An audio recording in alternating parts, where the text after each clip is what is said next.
नमस्कार दोस्तों, स्वागत है आपका आपके अपने चैनल राजवीर स्टोरी में। यहाँ आपको सुनने को मिलती हैं बहुत ही डरावनी और खौफनाक कहानियाँ। आज फिर मैं आपके लिए लेकर आई हूँ एक ऐसी ही खौफनाक कहानी। तो चलिए शुरू करते हैं हमारी आज की कहानी। इस दुनिया में ऐसी बहुत सी रस्में हैं जो कि सालों से चली आ रही है और इन रस्मों का कुछ न कुछ कारण जरूर होता है। ऐसी जगहें या तो फिर देवी देवताओं से जुड़ी होती हैं या फिर अंधकार की दुनिया से। जैसे हम देवी देवताओं से प्रार्थना करते हैं, ठीक इसी तरह कुछ लोग अपनी इच्छाओं को पूरा करने के लिए अंधकार की दुनिया से संपर्क करते हैं, शैतान को बुलाते हैं और अपनी इच्छा पूरी करने के लिए उसके साथ किसी न किसी प्रकार का सौदा करते हैं। इनसे कुछ भयानक रस्मों की शुरुआत होती है और ऐसी भयानक रस्मों के पीछे के कारण को जानना मतलब मृत्यु को बुलाने जैसा होता है। मेरी आजी मतलब मेरी माँ की माँ, वो अंधी थी।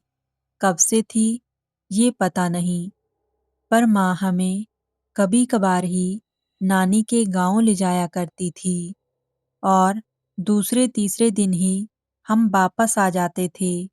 मैं कभी भी जब नानी के कमरे के पास में जाती थी तो चुपके से अंदर देखती थी। नानी हमेशा लोहे की खाट के पास एक कोने में बैठी दिखाई देती थी। मैं जब कभी भी अपनी माँ से पूछती कि नानी कब से अंधी हैं, मतलब उन्हें कब से दिखाई नहीं दे रहा, तो मेरी माँ हमेशा मुझे चुप करा देती थी।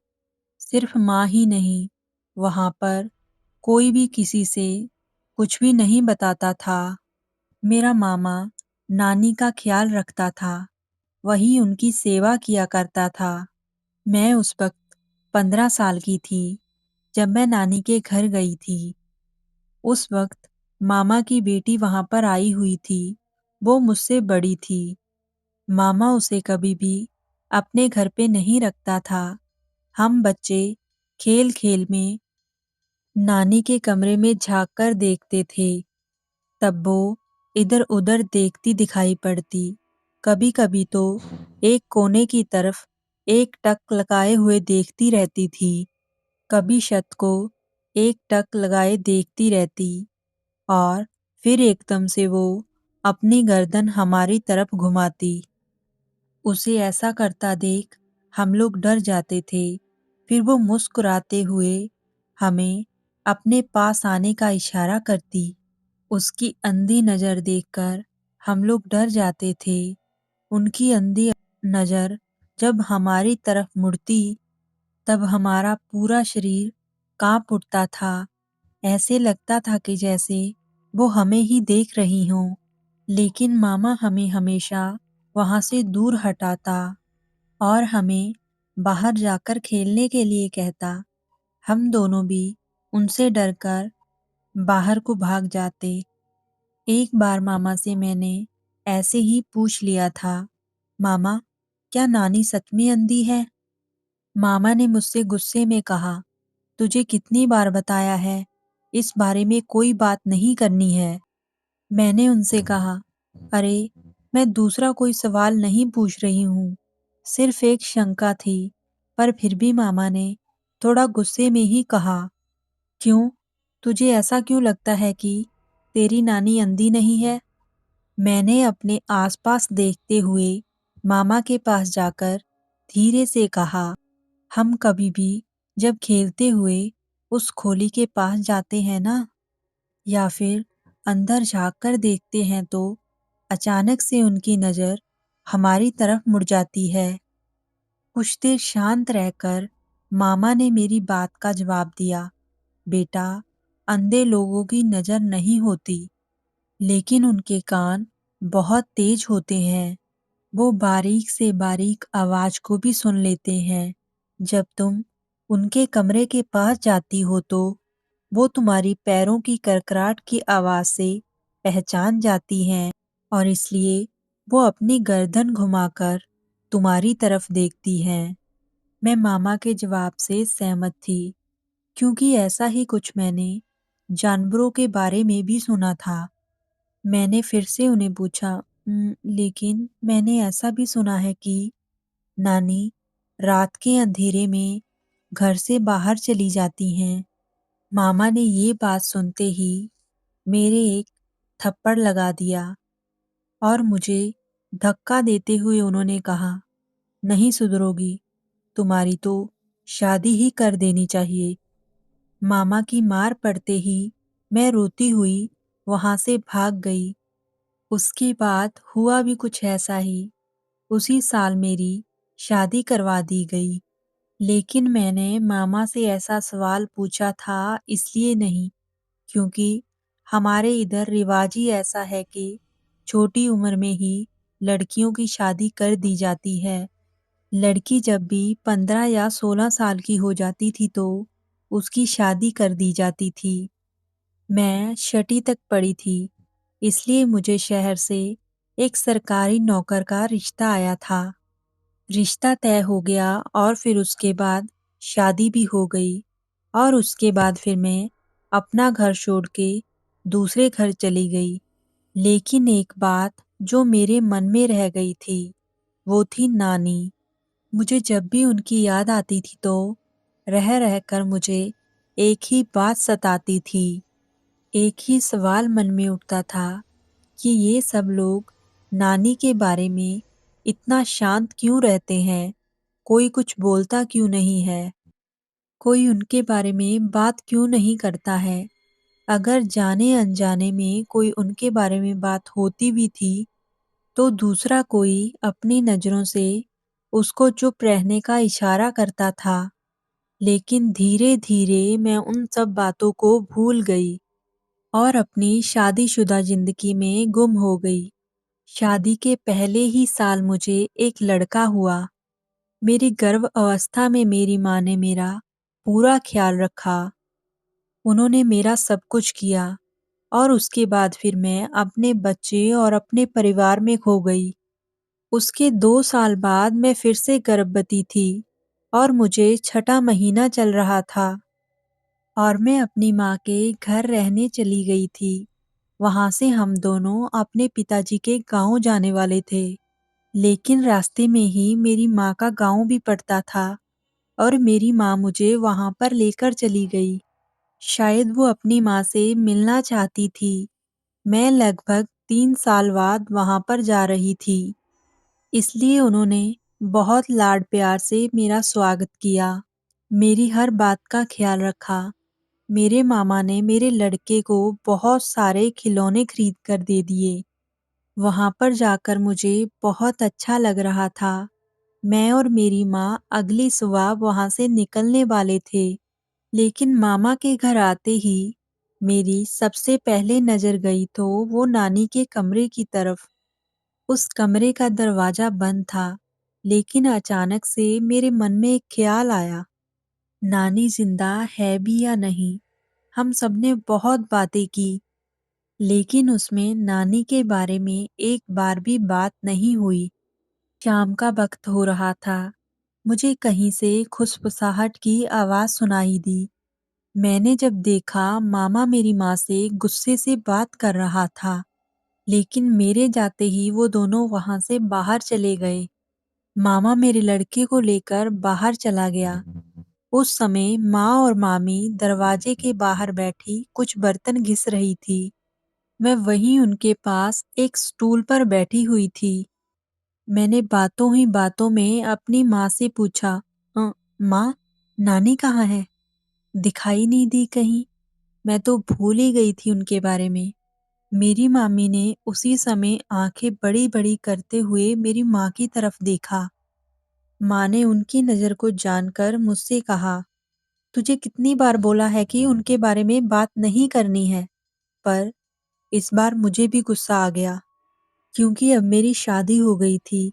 अब मैं बड़ी हो गई थी और वैसे भी अब मैं यहाँ थोड़ी ना बार-बार आने वाली थी और मन ही मन ये बात भी सोच रही थी कि अब सब कुछ बताने में क्या हर्ज है।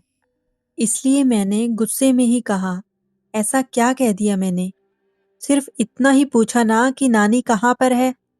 इतना भी जवाब नहीं दे सकते?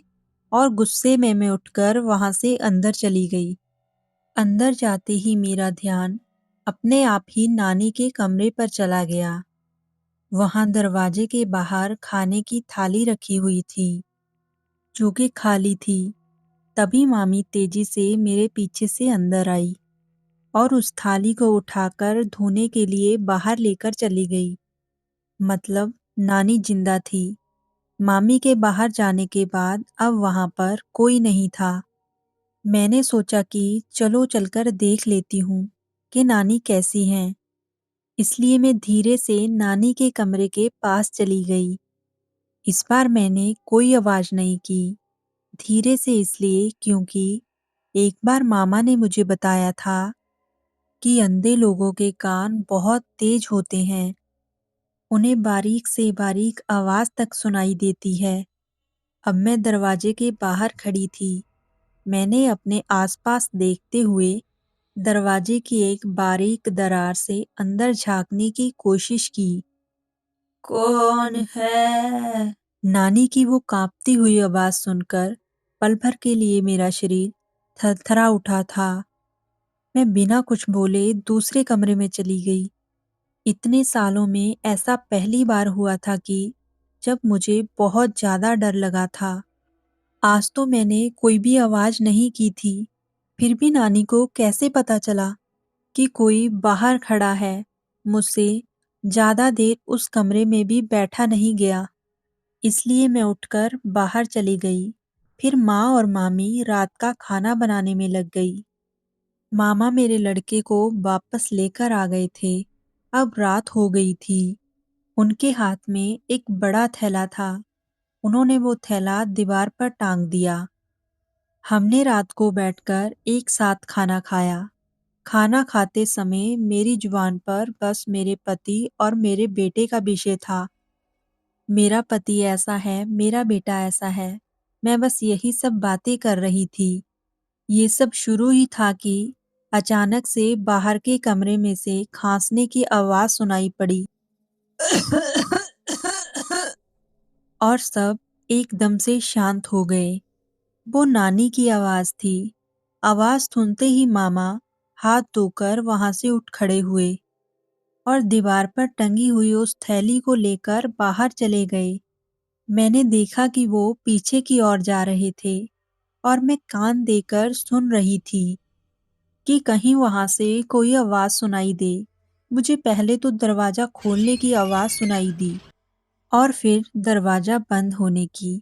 वहां के वातावरण में अचानक से हुए बदलाव के कारण मैंने अपनी माँ और मामी की तरफ देखा, लेकिन उनका बर्ताव ऐसा था कि जैसे वहां पर कुछ हुआ ही ना हो। वो दोनों आराम से अपना अपना खाना खा रही थी और अगले कुछ मिनटों में मामा वापस आ गए और फिर से खाने बैठ गए। आते वक्त उनके हाथ में कुछ नहीं था और उसके बाद भी उन्होंने कोई बात नहीं की। खाना बर्तन वगैरह होने के बाद मैं अपने बेटे को लेकर मामा के कमरे में चली गई। मामा ने वहीं पर मेरे सोने की व्यवस्था की हुई थी। मेरे साथ वहीं पर मेरी माँ भी सोने वाली थी। मैं अपने बिस्तर पर पड़े-पड़े अपने बेटे को सुला रही थी। वैसे वो पहले ही सो चुका था, पर फिर भी मैं उसे थपथपा रही थी। तब मैंने बाहर से कुछ फुसफुसाहट की आवाज़ सुनी। मेरी माँ कह रही थी कि आज मुझे इन्हें यहाँ लाना ही नहीं चाहिए था। अगर मुझे पता होता कि आज अमावस की रात है तो मैं यहाँ पर मेरी बेटी को लेकर कभी भी नहीं आती। पता नहीं मेरी अक्ल कहीं पर घास चरने गई थी। अब मामा मेरी माँ को बोल रहे थे कि बहन थोड़ी तो अक्ल इस्तेमाल करती। तुम्हें दिन और तिथि देखकर घर से निकलना चाहिए था। फिर उनके बीच ऐसे ही कुछ देर तक खुसफुसाहट चलती रही और फिर माँ मेरे कमरे में आ गई। मेरे बेटे की तो कब से आंख लग गई थी, इसलिए दरवाजे की आवाज होते ही मैंने भी अपनी आंखें बंद कर ली और सोने का नाटक करने लगी। पता नहीं लड़कियों को इस घर से दूर क्यों रखा जाता है। मामा को भी एक लड़की थी, लेकिन उसने अपनी लड़की को जन्म से ही घर से दूर रखा था। वो जन्म से ही उसके नाना नानी के घर पर रहती थी। जैसे ही वो थोड़ी बड़ी हो गई थी तो मामा ने उसका बोर्डिंग स्कूल में दाखला करवा दिया था। मैंने एक बार मामा की लड़की को ये कहते हुए सुना था कि जब ये सब खत्म हो जाएगा, ये रस्में खत्म हो जाएंगी, तो वो मुझे घर रहने देंगे। लेकिन कब और क्या खत्म होने वाला था, इसके बारे में ना वो जानती थी और ना मैं। मैं पड़े-पड़े यही सब कुछ सोच रही थी और कुछ देर बाद माँ भी खर्राटे भरने लगी। अब मैं अकेली ही थी जो जाग रही थी। उस वक्त अचानक से मेरा पेट दुखने लगा। रह रहकर दर्द उठ रहा था, लेकिन जब भी मैं माँ को जगाने के बारे में सोचती, तो अपने आप से दुखना बंद हो जाता था। कुछ देर बाद सब कुछ शांत हो गया। कोई भी आवाज नहीं आ रही थी। बाहर से बस सिर्फ झुंगरों की खिरखिराने की आवाज सुनाई पड़ रही थी। इतने में मैंने एक आहट सुनी। कोई आवाज थी। किसी ने एकदम से दरवाजा खोल दिया था और उसके बाद चलने की आवाज। चलने की आवाज बहुत धीमी थी। इतना धीमे तो बस नानी चल सकती है। मेरे मन में जो आज तक के सवाल थे, वो एक-एक कर ऊपर आने लगे और मैं उसी हालत में उठकर बैठ गई। मैंने उस तरफ पूरा ध्यान दिया, लेकिन वहां पर बैठे-बैठे कुछ भी दिखाई नहीं दे रहा था कि बाहर क्या चल रहा है। मैंने धीरे से अपने बेटे के शरीर पर चादर सरकाई। मेरी माँ तब करवट बदलकर सो रही थी, इसलिए उसका ध्यान उस टाइम मेरी तरफ नहीं गया और मैं जमीन के सहारे वहां पर उठ खड़ी हुई और उठकर बाहर चली गई। बाहर जाने के बाद मैंने ये देखा कि घर का पीछे वाला दरवाजा बंद हो रहा है।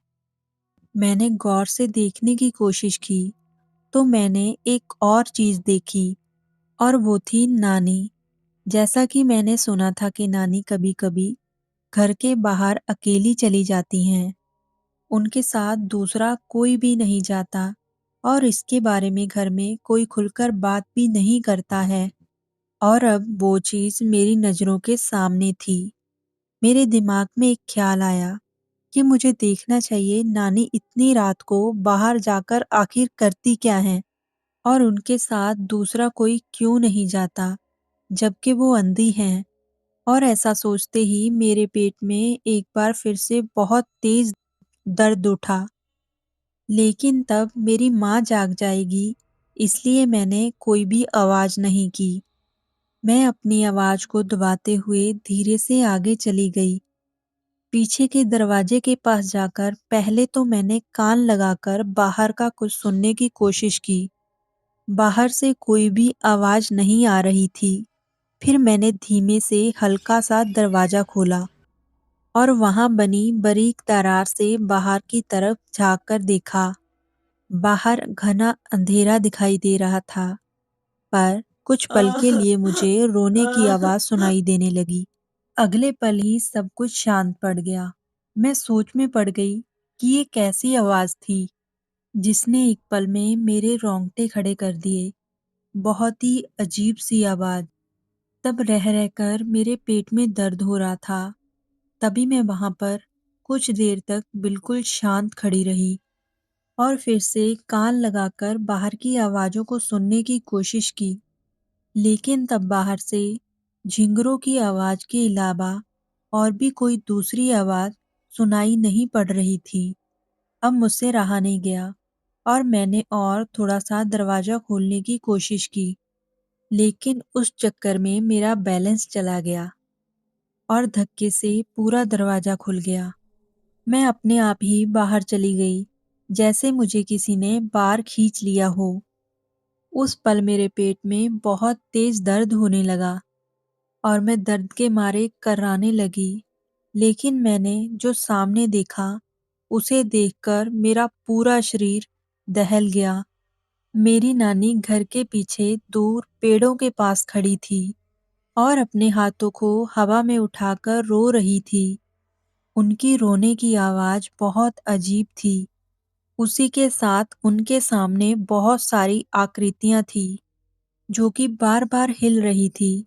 मेरे लिए उन्हें देख पाना बहुत मुश्किल था, जैसे कि वो मेरी नज़र की पकड़ में नहीं आ रही थी। वो हर पल हिल रही थी और हर पल ही उनका आकार बदल रहा था और उस काले घरे अंधेरे में वो आकृतियाँ चाँद की रोशनी से बिल्कुल सफ़ेद चमक रही थी। वो आकृतियाँ भी मेरी नानी की तरह अपने हाथ उठाकर रो रही थी। बहुत सारी आकृतियाँ बाहर आने के बाद में मेरे पेट में दर्द बढ़ता ही जा रहा था। वापस घर के अंदर जाने के लिए मुझसे अपना पैर भी उठाया नहीं जा रहा था। मैंने देखा कि नानी अपने साथ लाई गई थैली में से कुछ निकालकर उन आकृतियों की तरफ फेंक रही है और फिर उनमें से कुछ आकृतियां उन फेंके गए टुकड़ों को उठाकर और फिर से देखकर रोने लग जाती थी। वो सब बहुत भयानक था और मेरा पूरा शरीर दर्द करने लग गया था, जैसे कोई मुझे कह रहा हो कि यहाँ से चली जाओ। और फिर मुझे एक एहसास हुआ कि दर्द के कारण मैंने वहीं पर पेशाब किया है। मैंने हाथ लगाकर देखा तो वो खून था। अब तो मैं और भी ज़्यादा डर गई और मैं ज़ोर-ज़ोर से आवाज़ लगाकर माँ को पुकारने की कोशिश करने लगी। आई, कहाँ हो तुम? और तभी मैंने सामने देखा, नानी की तरफ वो सभी आकृतियाँ अब मेरी तरफ बढ़ रही थी। धीरे-धीरे वो आगे सरक रही थी। मेरी नानी उन्हें रोकने लगी, रोकने की नाकाम कोशिश करने लगी। उन्हें देख मुझे ऐसा लगा कि नानी को जैसे वो सब दिखाई दे रहा है। नानी रोते हुए चिल्लाने लगी और मुझे कहने लगी, बेटी जल्दी से अंदर जा, नहीं तो ये शैतान तुम्हारी बेटी को खा जाएगा। नानी ऐसे बोल रही थी जैसे कि उन्हें पता था कि मेरे पेट में क्या है। और तब मैंने देखा था, नानी की आंखें बिल्कुल सफ़ेद चमक रही थी। मुझे सब समझ में आ रहा था कि ये सब बहुत बुरा है, मेरे लिए बिल्कुल भी अच्छा नहीं है, इसलिए मैं चिल्ला रही थी। मेरे पेट का दर्द बढ़ता ही जा रहा था, पेशाब की तरह रह रहकर खून निकल रहा था। तभी मामा दौड़ते हुए आए और उन्होंने मुझे जल्दी से घर के अंदर खींच लिया। उसी वक्त मेरी माँ भी दौड़ती हुई घर के बाहर चली गई और मामा ने अंदर से घर का दरवाजा बंद कर लिया और मेरी माँ बाहर अकेली थी। मुझे तब कुछ भी समझ में नहीं आ रहा था कि वहाँ पर बाहर क्या हो रहा है। मेरे शरीर की ताकत खत्म हो रही थी। अचानक से सारी रोने की आवाज़ें आनी बंद हो गई, लेकिन मेरे पेट में अब भी दर्द हो रहा था, बहुत ज़्यादा दर्द। शायद काफ़ी खून बह जाने के कारण मुझे बहुत ज़्यादा कमज़ोरी महसूस हो रही थी। मुझे चक्कर भी आ रहे थे। मामा ने अपने कमरे में मुझे एक खाट पर लिटाया और वो भागते हुए बाहर चले गए। मामी कुछ ही देर में गर्म पानी लेकर आई और मेरे शरीर को पोंछने लगी। मामा साइकिल लेके कहीं चले गए थे और फिर कुछ देर बाद वो किसी गाड़ी को लेकर वापस आ गए। उनके साथ कुछ लोग थे। उन्होंने मुझे खाट के साथ ही उठा लिया और मुझे कहीं ले जाने लगे और उसी वक़्त मुझे दिखाई देना बंद हो गया। शायद मैं अपना होश खो रही थी। जब मुझे होश आया तो मैं एक सरकारी अस्पताल में थी। मुझे बहुत कमज़ोरी महसूस हो रही थी। लेकिन जब मुझे थोड़ा-थोड़ा समझ आने लगा, तब मुझे महसूस हुआ कि मेरे पेट से कुछ निकाला गया है। मैंने अपने पेट को हाथ लगाकर देखा। मेरे पेट में मेरा बच्चा नहीं था। मैंने घबराहट की मार अपने पति और अपने मामा की तरफ देखा। मामा दुखी चेहरे के साथ मेरे पास आए और उन्होंने मेरा हाथ पकड़कर कहा, बहुत बुरा हुआ, बहुत बुरा हुआ। सब कुछ बहुत बुरा हो गया। मैं उसे रोक नहीं पाया। लेकिन तुम जल्दी ठीक हो जाओ, फिर हम बात करेंगे। मैं सब समझ गई थी कि वहाँ पर क्या हुआ था। मैंने रोते-रोते ही उनसे पूछा, "माँ कहाँ है?" मामा ने भरी हुई आँखों से जवाब दिया, "हाँ, वो ठीक है, घर पर है। तुम्हारा इंतज़ार कर रही है। उसकी तबीयत ठीक नहीं है, इसलिए मैं उसे अपने साथ नहीं लाया।" और फिर मैंने उनसे अगला सवाल किया, "और नानी?" मामा कुछ देर चुपचाप खड़ा रहा और फिर उन्होंने कहा, "देखो, पहले तुम जल्दी से ठीक हो जाओ, फिर मैं तुम्हें सब बताऊँगा। लेकिन तब तक तुम मुझसे एक भी सवाल नहीं करोगी।" मेरी तबीयत के कारण उन्होंने मुझे बहुत समझाया, इसलिए मैंने उनसे और कोई सवाल नहीं किया। उसके कुछ दिनों बाद मुझे डॉक्टर से पता चला कि मेरे पेट से बहुत ज़्यादा पानी और खून बहने के कारण मेरी बच्ची की मेरे पेट में ही मृत्यु हो गई थी। मेरी जान बचाने के लिए उन्हें उस बच्ची को पेट से निकालना पड़ा। मेरे पति ने उस बदनसीब बेटी का अंतिम संस्कार किया। मैं रह रहकर उसके बारे में सोच रही थी। ऐसे ही 15-20 दिन बीत गए। मुझे अस्पताल से छुट्टी मिल गई थी और मैं वापस घर आ गई। मामा पहली बार मुझे खुद से नानी के कमरे की तरफ लेकर चले गए। मैं आश्चर्य से उनकी तरफ देख रही थी और कमरे के पास जाते ही उन्होंने अपनी गर्दन झुका ली और कमरे का दरवाजा खोला। दरवाजा खोलते ही अंदर से मुझे आवाज आई, "कौन है?" वो मेरी माँ की आवाज थी। अब मेरी नानी की जगह मेरी माँ बैठी हुई थी, ठीक उसी तरह जैसे नानी बैठा करती थी। वो भी इधर-उधर देख रही थी। फिर उन्होंने अपने हाथ से इशारा करते हुए मुझे अंदर आने के लिए कहा। उनकी हालत देखकर मुझसे रहा नहीं गया और मैं जोर-जोर से रोने लगी। अब उनकी आँखें नहीं थीं। आँखों की जगह पर 2 गड्ढे थे। उन्होंने मामा को दरवाज़ा बंद करने के लिए कहा और फिर प्यार से मुझे बैठने के लिए कहा और मेरे सिर पे हाथ फेरने लगी और कहने लगी, "काफ़ी साल पहले तुम्हारी नानी को, यानी कि मेरी माँ को, कोई बच्चा नहीं हो रहा था। बहुत साल बीत गए थे। उसने सारे भगवानों की पूजा की, बहुत से मंदिरों में गई, उनसे जो बन सकता था उन्होंने वो सब किया। हर गांव में जाकर हर भगवान से प्रार्थना की, लेकिन कुछ हासिल नहीं हुआ। ऐसे ही 15 साल बीत गए और फिर एक रोज वो एक अनजान जगह पर चली गई। जिसने उसे वहां पर जाने के लिए कहा था, उसने बताया था कि जंगल के बीचों बीच देवताओं के पुराने मंदिर हैं। वो तुम्हारी इच्छा जरूर पूरी करेंगे। वहां पर जाकर माँ ने उन देवताओं की पूजा की और अपनी इच्छा जाहिर की। उन देवताओं ने माँ के आगे एक शर्त रखी। माँ ने उस शर्त को बिना जाने ही उनकी बात मान ली। उसे लगा कि वो भगवान है, ऐसे मांग मांग कर क्या मांग लेंगे। कुछ ही दिनों में उसे अपनी प्रार्थना का असर दिखाई दिया। वो गर्भवती थी। कुछ ही महीनों बाद उसे लड़का पैदा हुआ। वो लड़का मतलब तुम्हारा मामा। बेटे को पाकर माँ बहुत खुश थी, लेकिन उसके अगले ही साल माँ फिर से गर्भवती हो गई। उस वक्त उसे बहुत तकलीफ हुई। हर टाइम उसे दर्द होता था और तब मैं उसके पेट में थी। पर सच्चाई ये थी कि माँ को उस समय ये नहीं पता था कि जिन्हें देवता समझकर माँ ने उनकी पूजा की थी, वो देवता नहीं थे, शैतान थे। उस जगह के शैतान थे। उस जगह पर जाकर लोग शैतान को पूजते थे।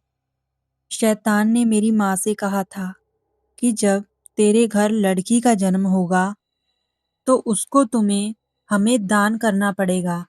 माँ को तो पता भी नहीं था कि उनके पेट में मैं हूँ, लेकिन शैतान को पता था।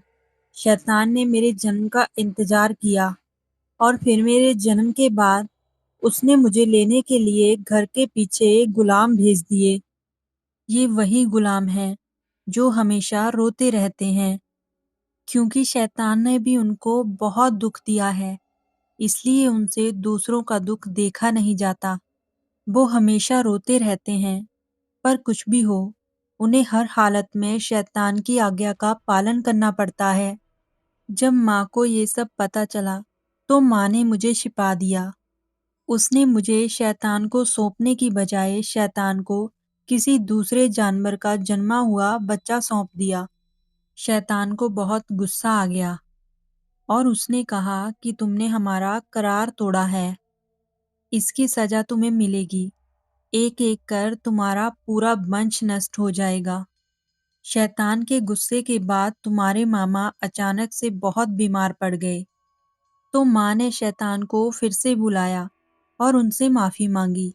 शैतान ने फिर सजा के तौर पर माँ की आंखें निकाल ली और कहा कि तू अपने बेटे को पूरी जिंदगी देख नहीं पाएगी, और उसी के साथ कहा कि तुम्हें आई अमावस्या को एक जानवर का नवजात बच्चा मुझे भेंट करना होगा।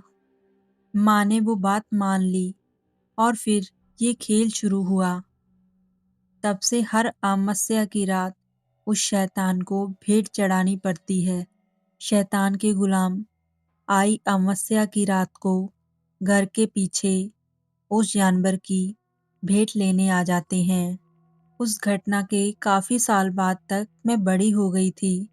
उसके करार के अनुसार अब उसे मेरी जरूरत नहीं थी, क्योंकि शर्त ये थी, शैतान को नवजात लड़की चाहिए थी। इसलिए तुम्हारे मामा ने अपनी लड़की के जन्म के बाद ही उस लड़की को अपने नाना नानी के यहाँ पर भेज दिया था।